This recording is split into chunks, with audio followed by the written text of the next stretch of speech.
people ask me, what do you do in your spare time now? And I'm like, I sleep all day. I got spare time. And then I read Jasher. Woo!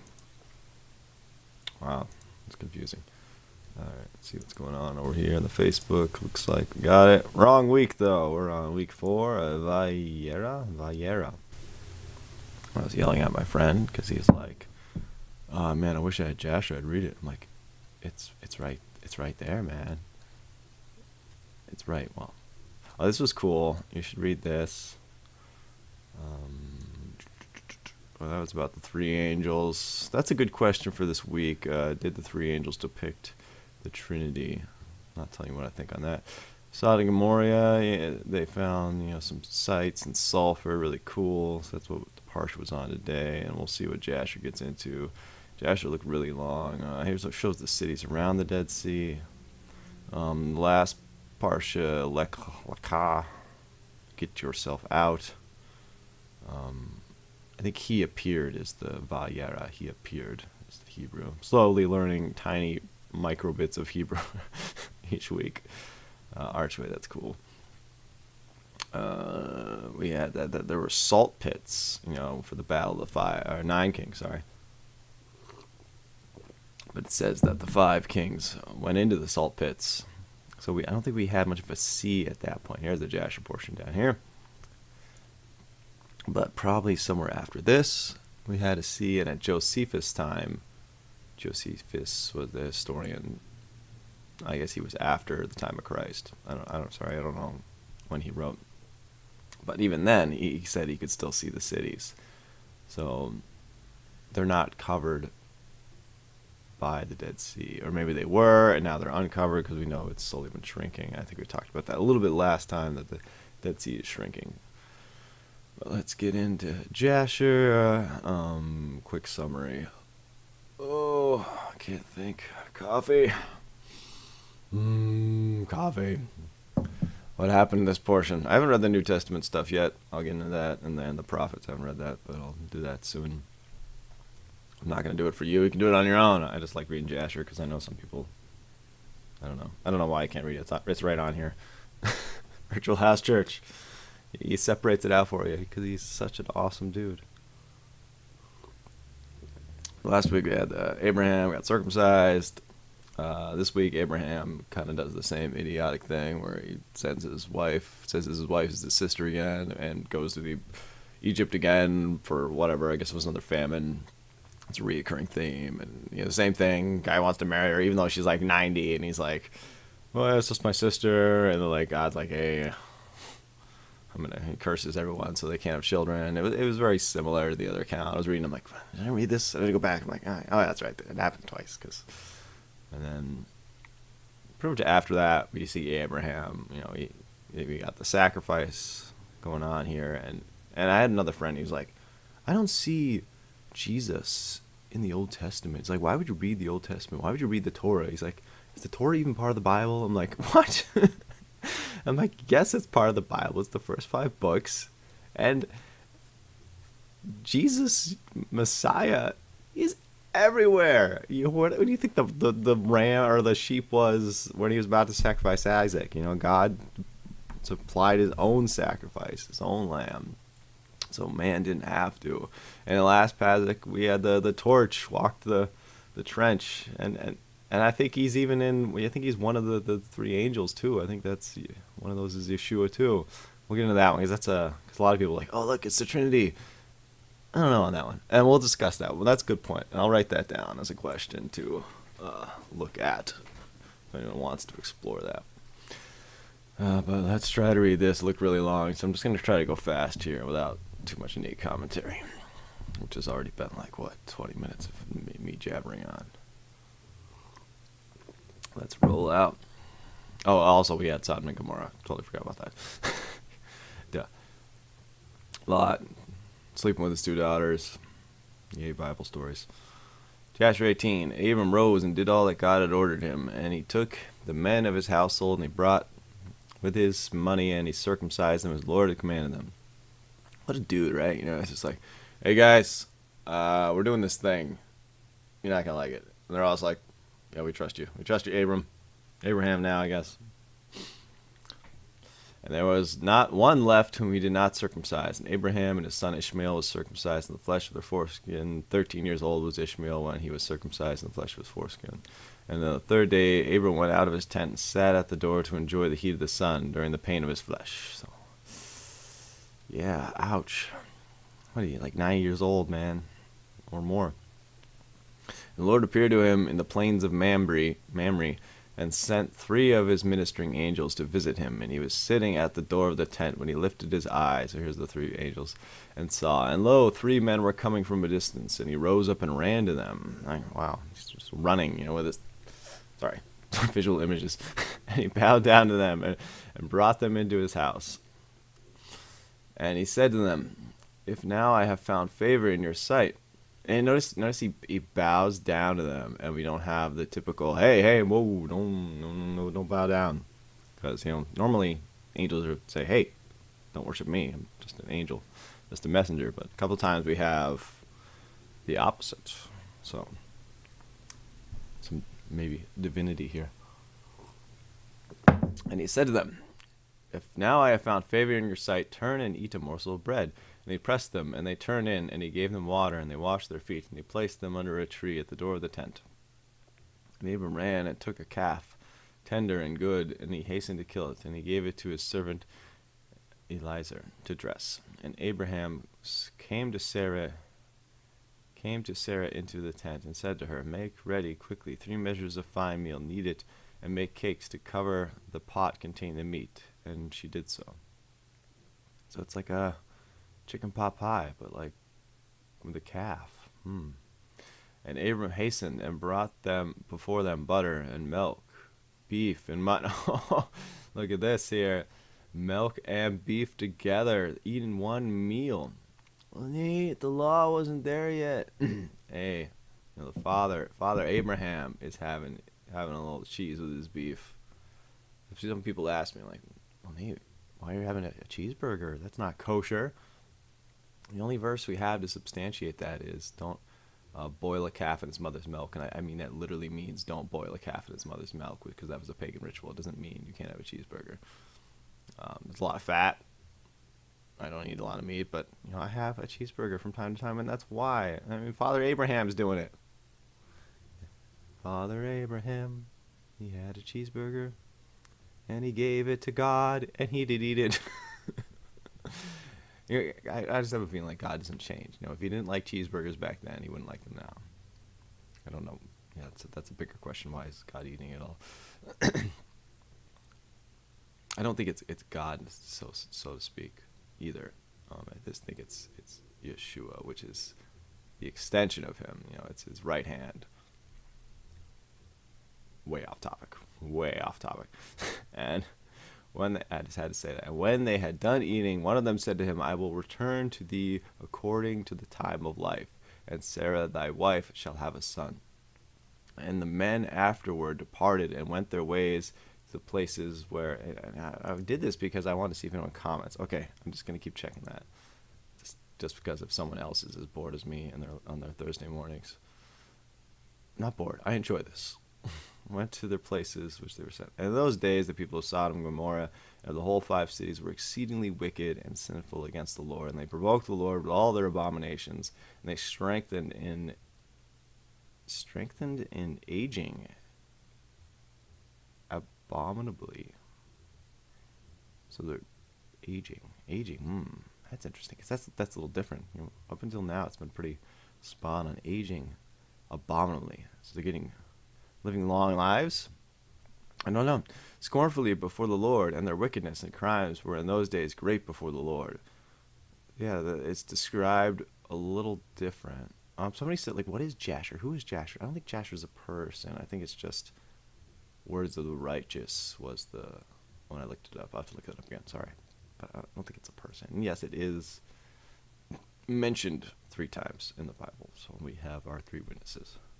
Doesn't mean that this is the actual text, but come on, you like it, you know it. And they had in their land a very extensive valley, about half a day's walk. And in there were fountains of water and great deal of herbage surrounding the water. And all the people of Sodom and Gomorrah went there 4 times in the year with their wives and children, and all belonging to them.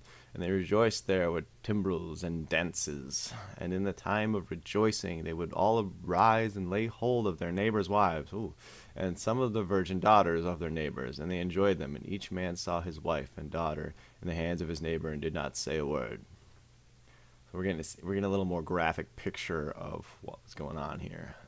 And they did so from morning to night, and they afterward returned home, each man to his house, and each woman to her tent. So they always did 4 times in the year.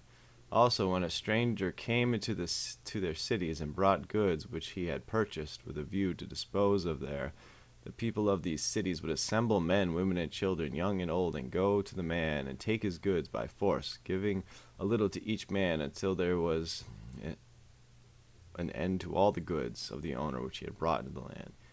There's some Bernie Sanders socialism for you. Look at, they're sharing it equally. It's great. It's great. It's going to be a country. Sorry. I almost voted for Bernie. I was just scared of Hillary. I don't know. Scared of Trump. It was dark times. I can't hold any hate towards anyone for their choice in voting. The country's going to burn. And if the owner of the goods quarreled with them, saying, "What is this work which you have done to me?" then they would approach him one by one, and each would show him the little which he took, and taunt him, saying, "I only took that little which thou didst give me." And when he heard this from all of them, he would arise and go from them in sorrow and bitterness of soul, when they would all arise and go after him, and drive him out of the city with great noise and tumult. Don't go to Sodom and Gomorrah. And there was a man from the country of Elam, who was leisurely going on the road, seated upon his ass, which carried a fine mantle of diverse colors.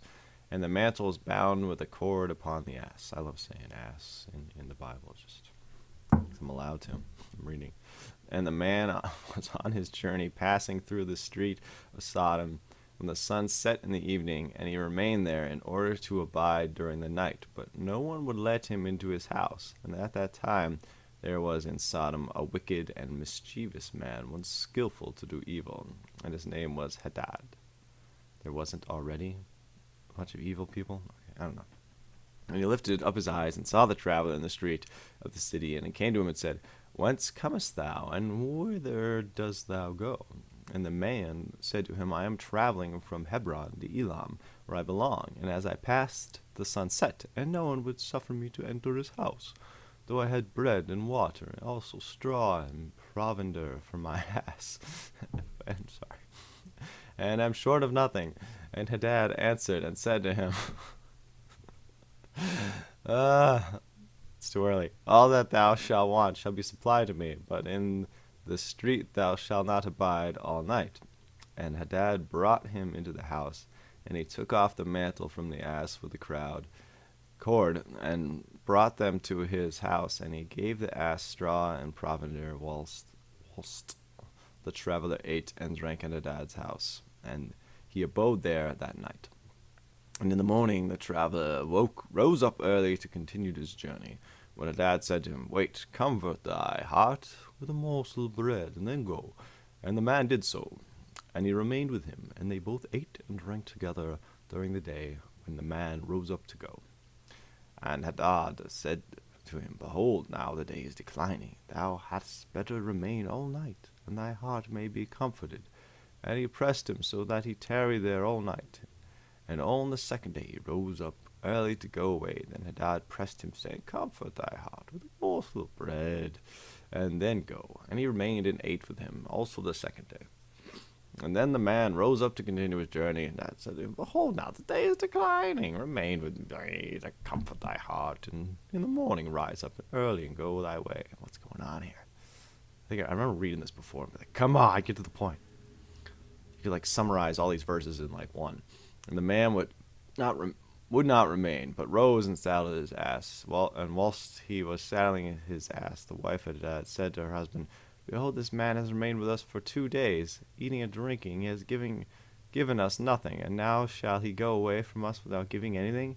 And Hadad said to her, Be silent. The man saddled his ass to go, and he asked Hadad to give him the cord and mantle to tie upon the ass. And Hadad said to him, What sayest thou? He said to him. That thou, my lord, shalt give me the cord and mantle made with diverse colors, which thou didst conceal with thee in thy house to take care of it? And Hadad answered the man, saying, This is the interpretation of thy dream. The cord which thou didst see means that thy life shall be lengthened out like a cord, and having seen the mantle colored with all sorts of colors, means that thou shalt have a vineyard in which thou wilt plant trees of all fruits. And the traveler answered, saying, Not so, my lord, for I was awake when I gave thee the cord, and also a mantle woven with different colors, which thou didst take off the ass to put them by for me. And Hadad answered and said, Surely I have told thee the interpretation of thy dream, and it is a good dream, and this is the interpretation thereof.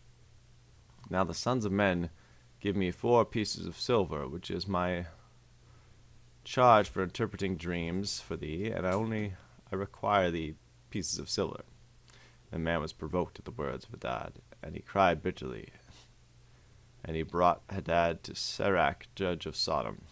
The man laid his cause before Serach the judge, and Hadad replied, saying, It is not so, but thus the matter stands. And the judge said to the traveler, This man, Hadad, telleth thee truth, for he is famed in the cities for the accurate interpretation of dreams. And the man cried at the word of the judge and said, Not so, my lord, for it was in the day that I gave him the cord and mantle which was upon the ass, and in order to put them by in his house. And they both disputed before the judge, the one saying thus the matter was, and the other declaring otherwise. And he got the wife as a witness. I don't know. Hadad said to the man, Give me 4 pieces of silver that I charge for my interpretations of dreams. I will not make any allowance, and give me the expense for the 4 meals that thou didst eat in my house. And the man said to Hadad, Truly I will pay thee for what I ate in thy house. Only give me the cord and mantle which thou didst conceal in thy house. And Hadad replied before the judge and said to the man, Did I not tell thee the interpretation of thy dream? The cord means that thy days shall be prolonged like a cord, and the mantle that thou wilt have a vineyard, which thou wilt plant all kinds of fruit and trees. This is the proper interpretation of thy dream.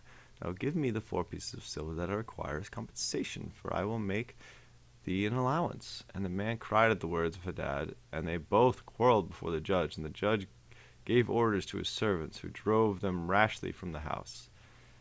They went away quarreling from the judge. When the people of Sodom heard them, they gathered around about them, and they exclaimed against the stranger, and they drove him rashly from the city. And the man continued his journey upon his ass with bitterness of soul, lamenting and weeping. And whilst he was going along, he wept at what had happened to him in the corrupt city of Sodom.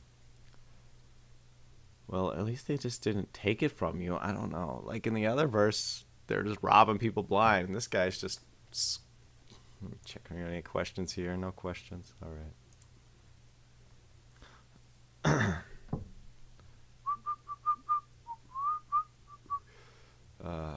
Let me just read around Jasher 19.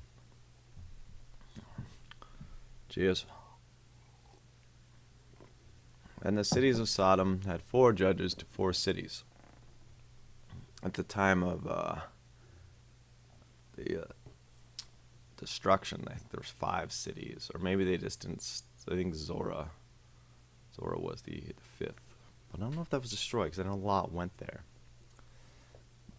And these were their cities' names: Serach in the city of Sodom, Shakad in Gomorrah, Zabnak in Admah, and Menon in Zeboim.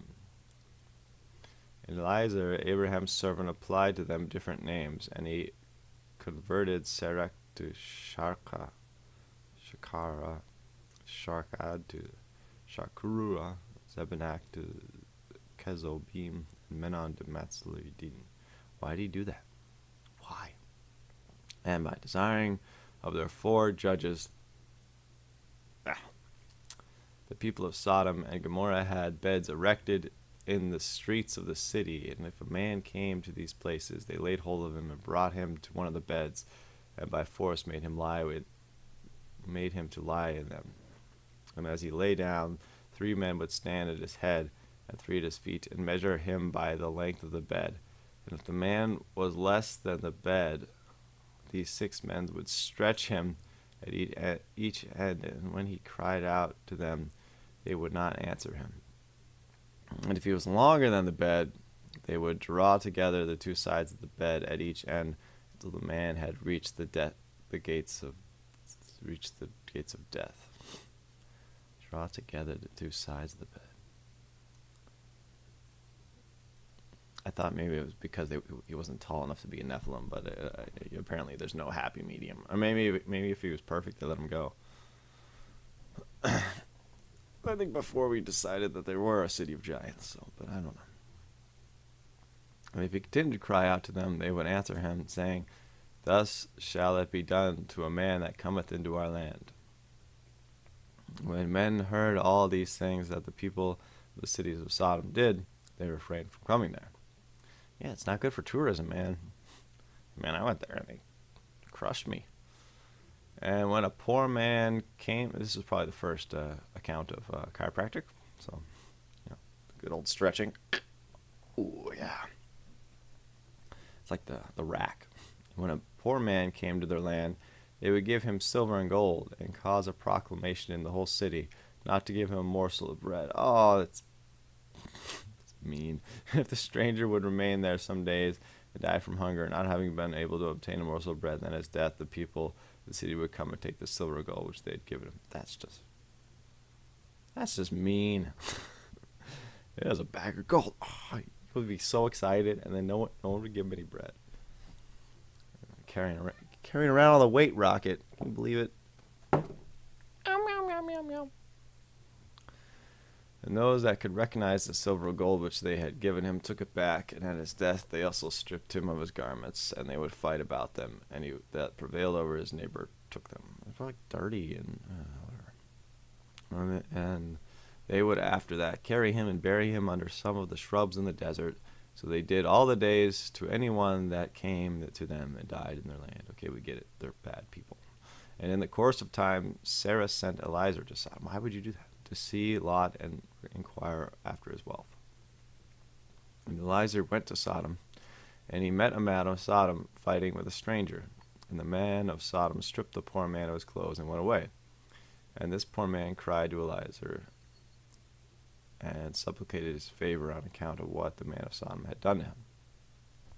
And he said to him, "Why dost thou act thus to the poor man who came to thy land?" And the man of Sodom answered Eliezer, saying, "Is this man thy brother, or have the people of Sodom made thee a judge this day, that thou speakest about this man?" And Eliezer strove with the man of Sodom on account of what the poor man. And when Eliezer approached to recover the poor man's clothes from the man of Sodom, he hastened with a stone, smote Eliezer in the forehead.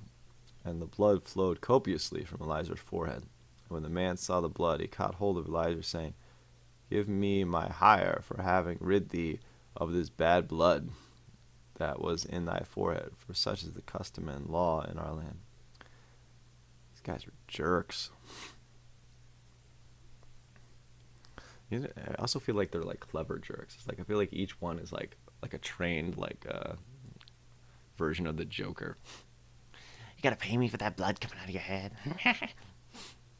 And Eliezer said to him, "Thou hast wounded me, jerk face. Requirest me to pay thee for thy hire." Eliezer would not hearken to the words of the man of Sodom. And the man laid hold of Eliezer and brought him to Sharkra, the judge of Sodom, for judgment. And the man spoke to the judge, saying, "I beseech thee, my lord, thus has this man done, for I smote him with a stone, that the blood flowed from his forehead. He is unwilling to give me my hire." And the judge said to Eliezer, "This man speaketh true to thee.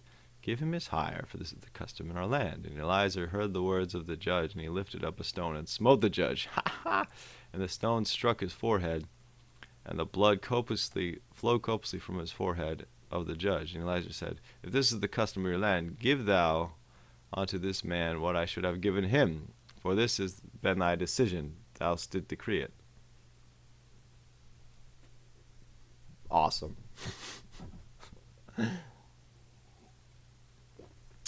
I wouldn't be that smart. I'd be too confused. And Elijah left the man of Sodom with the judge, and he went away. Owned.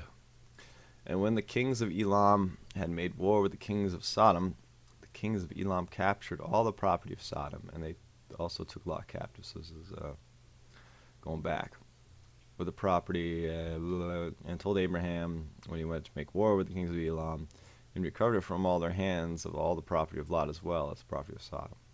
At that time the wife of Lot bare him a daughter, and he called her name Pelthith, saying, God had delivered him and his whole household from the kings of Elam. And Pelthith, daughter of Lot, grew up, and one of the men of Sodom took her for a wife. So this is another question I had, and it was also in the Skeptic's Bible. He said he had 2 daughters who had not known a man, and then he had 2 sons-in-law. So did he have 4 daughters? And what's going on there? Well, maybe we'll get an answer here. Answer. And the poor man came into the city to seek a maintenance, and he remained in the city some days. And all the people of Sodom caused a proclamation of their custom not to give this man a morsel of bread to eat until he dropped dead upon the earth, and they did so. And Pelthith, the daughter of Lot, saw this man lying in the street, starved with hunger, and no one would give him anything to keep him alive, and he was just upon the point of death. And her soul was filled with pity on account of the man, and she fed him secretly with bread for many days, and the soul of this man was revived. For when she went forth to fetch water, she would put the bread in the water pitcher. And when she came to the place where the poor man was, she took the bread from the pitcher and gave it to him to eat. So she did many days. And the people of Sodom and Gomorrah wondered how this man could bear starvation for so many days. And they said to each other, This can only be that he eats and drinks, for no man can bear starvation for so many days or live as this man has, without even his countenance changing. And 3 men concealed themselves in a place where the poor man was stationed to know who it was that brought him bread to eat. And Pelthith, daughter of Lot, went forth that day to fetch water, and she put bread into her pitcher of water. And she went to draw water by the poor man's place, and she took out the bread from the pitcher and gave it to the poor man, and he ate it. And the 3 men saw that Pelthith did to the poor man, and they said to her, It is thou then who hast supported him, and therefore he has not starved, nor changed in appearance, nor died like the rest. And the 3 men went out of the place in which they were concealed, and they seized Pelthith. I'm probably not saying that right. And bread which was in the poor man's hand. And they took Pelthith and brought her before their judges. And they said to them, Thus did she do, and it is she who supplied the poor man with bread. Therefore did he not die all at this time? Now therefore declare to us the punishment due to this woman for having transgressed our law. And the people of Sodom and Gomorrah assembled and kindled a fire in the streets of the city. And they took the woman and cast her into the fire, and she was burned to ashes. In the city of Admah there was a woman to whom they did the like. For a traveler came to the city of Admah to abide there all night, with the intention of going home in the morning. And he sat opposite the door of the house of the young woman's father, to remain there as the sun had set when he had reached that place. And the young woman saw him sitting by the door of the house. And he asked her for a drink, and she said to him, Who art thou? And he said to her, I was this day going on the road, and reached there when the sun set, so I'll abide here all the night, and will journey. In the morning I'll rise early and continue my journey. And the young woman went to the house, and fetched the man bread and water to eat and drink. And this affair became known to the people of Admah, and they assembled and brought the young woman before the judges, that they should judge her for this act of being nice. And the judge said, The judgment of death must pass upon this woman, because she has transgressed the law. And this, therefore, is the decision concerning her. So there's a point, man's law contradicts God's law. You can't keep it. No comments. Come on, people. Give me something. Say hi. Say hi to me. I'm alone. And the people of the city assembled and brought out the young woman and anointed her with honey. Honey.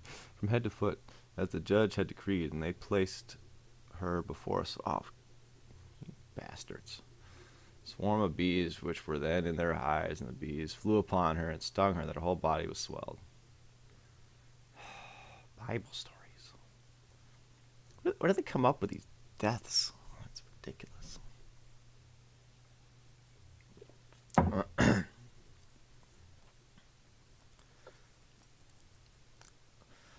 And the young woman cried out on her account of the bees, but no one took notice of her or pitied her. And the cries ascended to heaven. And the Lord was revoked at this, and at all the works of the cities of Sodom, for they had abundance of food, and had tranquility among them, and still would not sustain the poor and the needy. And in those days their evil doings and sins became great before the Lord. So one of the things the skeptics was like, he's like, only 10 righteous. What about the children and the women? It sounds like it was the women and the men. And even the children would come out. They were trained to do wickedness. I mean, they were going to grow up and be wicked.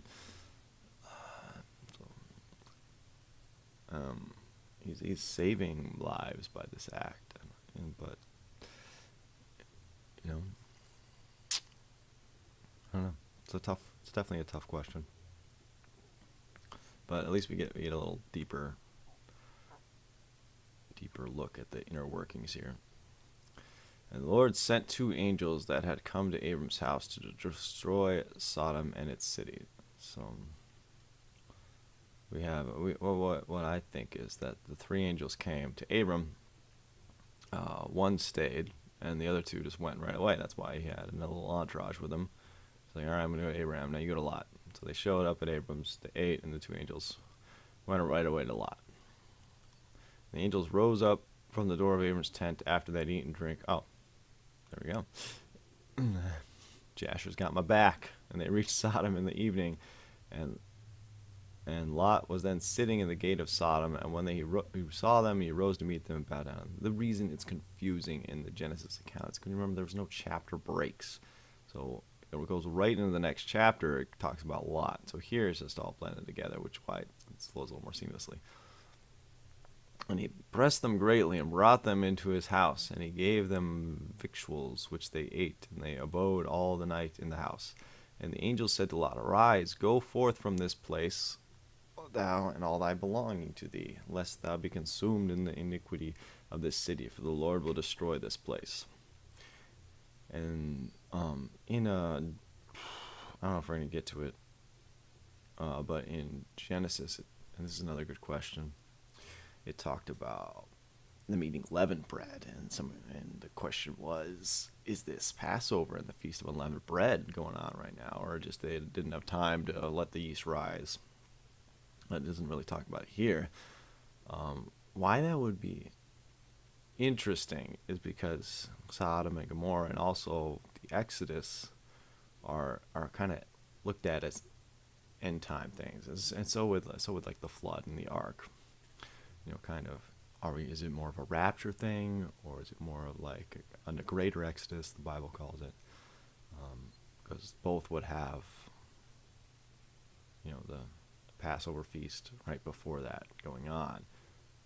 So maybe it happened in the Passover. A lot of people think Feast of Trumpets, but just throwing that out there. And most people are like, well, the feasts weren't created yet, but if we have some sort of law, unwritten law before, we'd also have God's feasts before.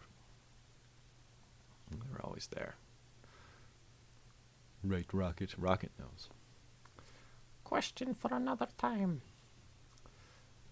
And the angels laid hold of the hand of Lot, upon the hands of his wife, and upon the hands of his children, and all belonging to them, and he brought them forth and set them without the cities. So it's kind of skipping the whole men coming, and all that. Why? Because we already had that in the Bible. This is probably written after the Torah. So it's like, well, you already know that, so we're not going to bother with that. Or maybe this was the other way. Who knows?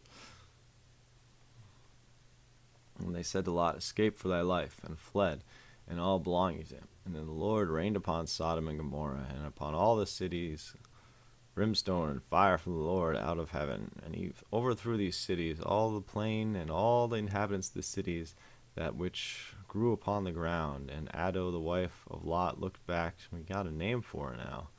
She wasn't named before. Ado, the wife of Lot, looked back to see the destruction of the cities.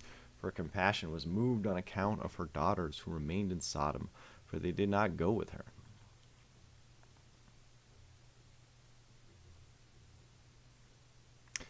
There we go. That's a little bit of a confirmation that she had other daughters, which would answer this Mr. Skeptic question. There was multiple daughters, which just makes sense. He's got 2 virgin daughters. He's got 2 that are married. And also, I think if you count that all up, so you got 2 virgin daughters, 2 that are married, so 4, 5, 6. We got Abraham, we got Lot. Who else do we got? We got 2 more to make 10. Because 10 is an interesting number. Who else do we have? Somebody else calculated it to 10, but I don't get 10. 2 virgins. Oh, there's 2 sons. I don't know why. I don't know where that is, but there was 2 sons as well. 2 sons and 2 son-in-laws. Because Abraham asked about the 10, right? And we got other 10s, like the 10 northern kingdom tribes. Because would God save for only 10 righteous?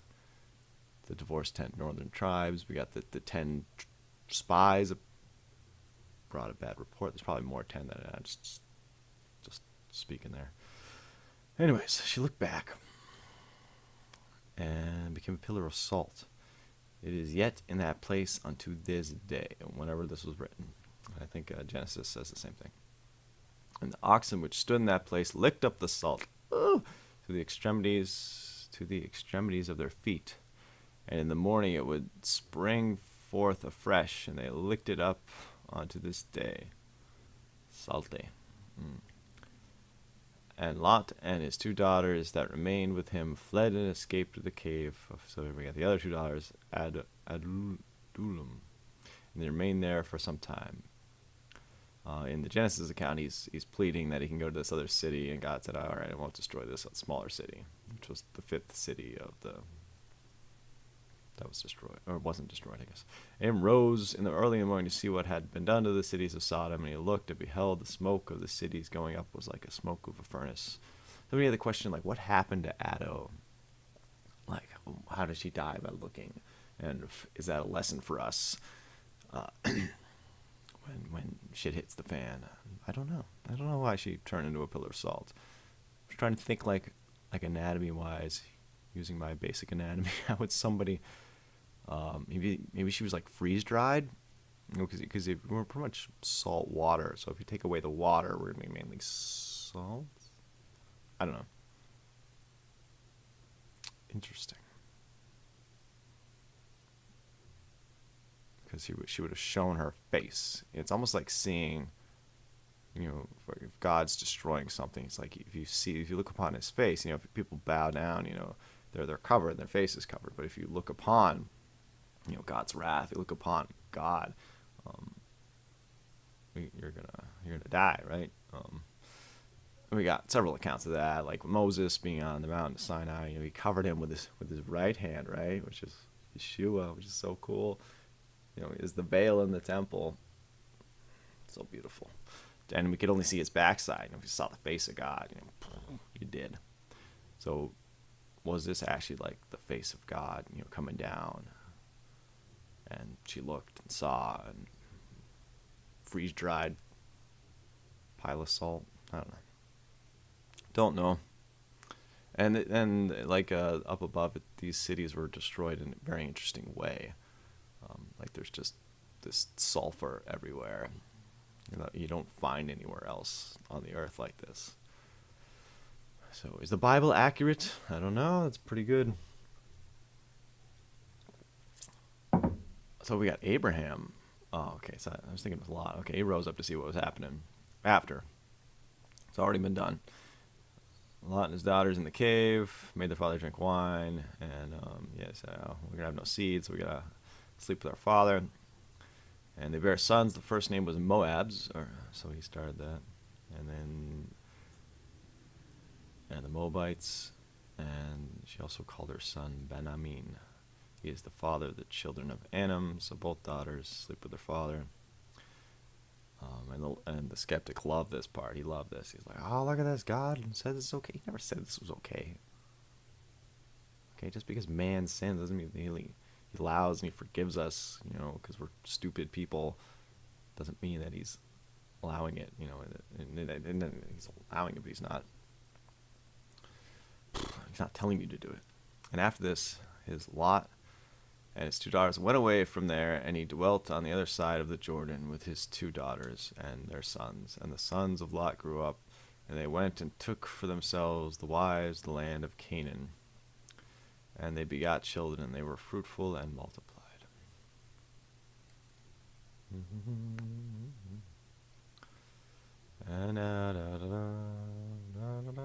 Questions? No questions. Jasher 20. Coffee break? Not yet. And at that time Abram journeyed from the plain of Mamre, and he went to the land of the Philistines, and he dwelt in Gerar. And it was the 25th year of Abram's being in the land of Canaan, and in the 100th year of the life of Abram, that he came to Gerar in the land of the Philistines. And when they entered the land, he said to Sarah his wife, say thou art my sister. Oh, I got this story again. And anyone asked thee in order that we may escape the evil of the inhabitants of the land. And Abram was dwelling in the land of Philistines, that the servants of Abimelech, king of the Philistines, saw that Sarah was exceedingly beautiful. And they asked Abram concerning her, and he said, she is my sister. See, I have to read the Jasher portions and the Genesis portions, so I get to see Abram make the same mistake 4 times. And the servants of Abimelech went to Abimelech, saying, a man from the land of Canaan is come to dwell in the land, and he has a sister that is exceedingly fair. Exceeding fair. Not exceedingly fair, but she's exceeding fair. Abimelech heard the words of his servants who praised Sarah to him, and she's gotta be like 90, she's so old. Abimelech sent his offers, and they brought Sarah to the king. I gotta find a woman like this. Sarah came to the house of Abimelech, and the king saw that Sarah was beautiful, and she pleased him exceedingly. And he rose to her and said to her, what is that man to thee which thou did come within the land? And at least he didn't hide her in a box this time. And Sarah answered and said, he is my brother, and we came from the land of Canaan to dwell wherever we could find this place. For some reason I was just imagining her in the box, and there seems she comes out with her hair just like whips it around like Abimelech, or whatever his name was. Probably can't be the same Pharaoh. And Abimelech sent for Abraham, and Abraham came to Abimelech. And Abimelech said to him, behold, I have given orders that thou shalt be honored as thou desirest on the account of thy sister Sarah. He's probably freaking out again. He's like, I messed up. It's like when you mess up and you got to tell your parents, God, I did it again. He's so forgiving though. At evening, before men lie down to rest, the king was sitting upon his throne, and a deep sleep fell upon him, and he lay upon the throne and slept till morning.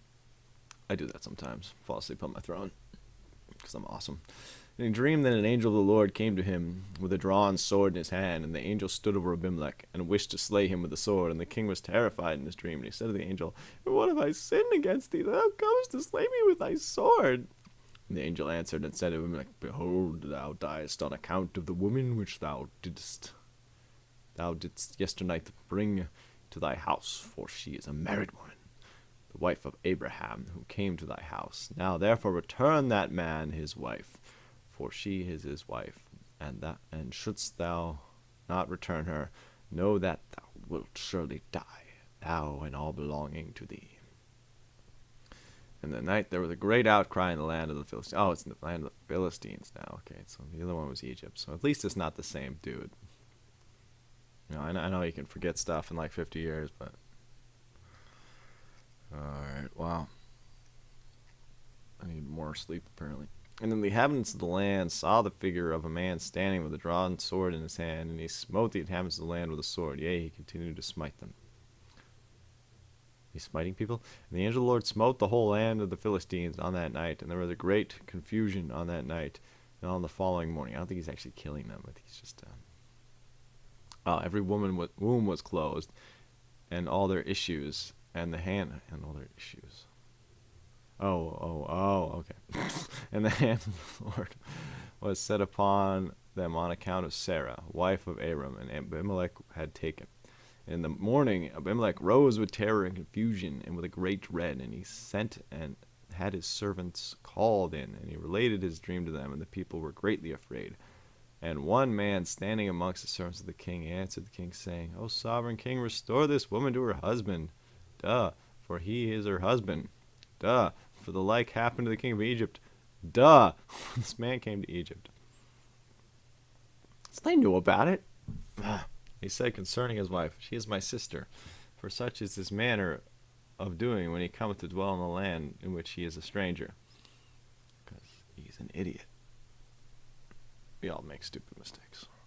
And Pharaoh sent and took this woman for a wife, and the Lord brought him grievous plagues until he returned the woman to her husband. Now therefore, O sovereign king, know what happened yesternight. That's a great band name, yesternight. To the whole land, for there was a very great consternation, and the great pain and lamentation, and we know that it was on account of the woman which thou didst take. Now therefore, restore this woman to her husband, lest it should befall us as it did to Pharaoh king of Egypt and his subjects, that we may not die. And Abimelech hastened and had Sarah called for her, and she came before him, and had Abraham called for her, and he came before him. I don't know what the point of this whole story is. And Abimelech said to him, What is this work you have been doing, saying you are brother and sister, and I took this woman for a wife? And Abram said, Because I thought I should suffer death on account of my wife. And Abimelech took flocks and herds and men, servants and maidservants, 1,000 pieces of silver, and he gave them to Abram, and returned Sarah to him. God's got your back, And Abimelech said to Abraham, Behold, the whole land is before thee. Dwell in it. Dwell in it. Wherever thou shalt choose. And Abram and Sarah his wife went forth from the king's presence with honor and respect. And they dwelt in the land, even in Gerar. And all the inhabitants of the land of the Philistines and the king's servants were still in pain through the plagues on which the angel had inflicted upon them the whole night on account of Sarah. So slaying doesn't mean death. He wasn't around killing people. But still, they're not having a good time, it sounds like. And Abimelech sent for Abraham, saying, Pray now for thy servants to the Lord thy God, that he may put away this mortality from amongst us. And Abraham prayed on account of Abimelech and his subjects, and the Lord heard the prayer of Abraham, and he healed Abimelech and all his subjects. So at least he was making a point, my God's real. Let's keep going, I guess. Jasher 21. And it came at that... No, we're going to take a break. I need a break. I need coffee. No questions? All right, we're going to finish. We'll get this up and going again.